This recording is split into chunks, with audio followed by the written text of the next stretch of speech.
serve the greater good, take the vaccine. So I will not take the vaccine under any circumstances. My daughter is studying nursing, and in her first year, they're demanding she take the vaccine, and I said, don't take it.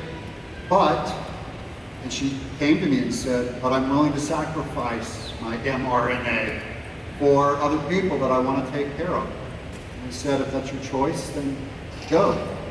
So I don't have a hard rule one way or another. I think any soldier that does not want to take the vaccine should not take the vaccine. And sometimes you lose your job or you get thrown in jail for following your values. It wouldn't be the first time.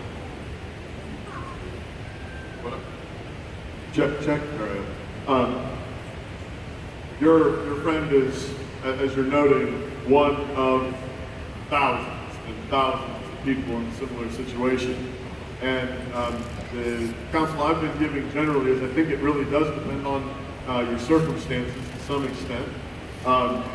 What kind of fallback plans do you have? What's the cost benefit analysis there?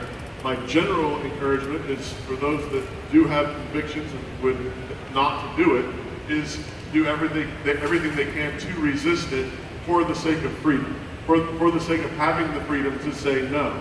Of course, in the armed forces, there's been mandatory vaccination for a long time. This is different in some important respects, politically, medicinally, many of those levels. So, but I would say resist as much as possible, but I think it does depend somewhat on your circumstances, and there may be some circumstances in which you do the cost-benefit analysis and you say, either I need to not fight this anymore, I need to resign, or I need to be the martyr, I need to take this dishonorable discharge or whatever. But there may be many, I'm hopeful that especially with the most recent things, that this sort of draconian, everybody's going to do this. I think more and more people are standing up, and I'm hesitant for people just to walk away from the resistance. But beginning to resist doesn't mean that you have to take it all the way to the end. That there are exit ramps depending on your situation, and I think you should be wise and careful while doing everything you can to stand up for freedom. I'm not a morning speaker, but I want to get in here on this. What bothers me about this is that all of a sudden this is our stance. The vaccine's our stance. We've been capitulating for 40 years, and the vaccines are our line that we're drawing.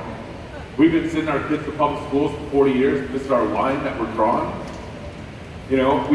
How easy was it for us, the culture, to put on our masks this last year? How easy was that? And then now, we think, okay, we're just going to pass by. This is the farthest the government's going to push. This is it. We'll do the mask. We understand. And then now, we were talking about this on our show last March. We were saying, if the government can tell you to wear a mask, they're going to tell you to get a shot. We told our local mayor in this whole hoopla this last year, and our local mayor, I remember one of the city council meetings, he's like, I'll never tell you guys to get a shot. I'll never. And now we have the President of the United States mandating a shot for businesses over 100 employees.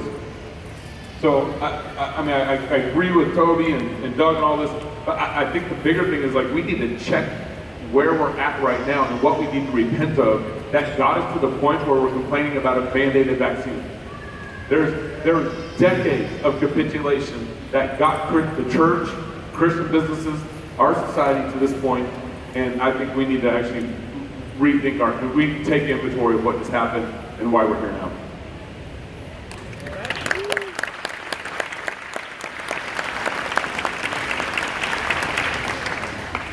This question is for Dr. Bodhibakum and anyone else that way.